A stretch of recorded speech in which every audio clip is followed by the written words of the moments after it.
So, Apple is gearing up to launch its first set of Apple Intelligence features across devices this month, coinciding with the release of iOS 18.1 for iPhones, iPadOS 18.1 for iPads, and macOS Sequoia 15.1 for Macs.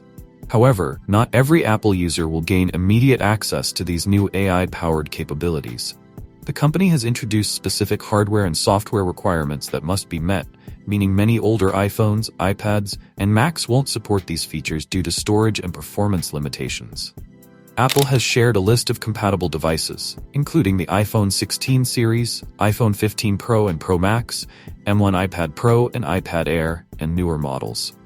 For Mac users, the features will be available on devices starting with the M1 MacBook Air, M1 MacBook Pro, M1 iMac, M1 Mac Mini, and later models like the M1 Max Mac Studio and M2 Ultra Mac Pro. Ensuring that devices are updated to iOS 18.1, iPadOS 18.1, and macOS Sequoia 15.1 is also essential for accessing these AI features. Users will need to meet additional requirements beyond just hardware and software updates.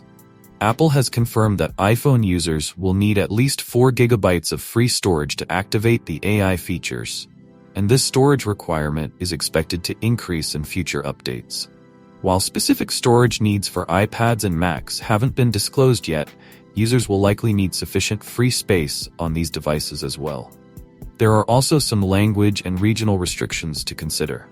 During the initial rollout, both the system language and Siri on compatible devices must be set to US English. Furthermore, Apple Intelligence features will not be available to users in the European Union or China at this stage, meaning only those outside these territories will have access.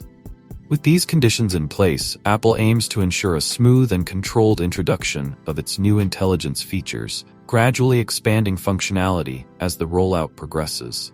While these restrictions may limit access in the early stages, the launch of Apple Intelligence marks a significant step in integrating advanced AI across Apple's ecosystem.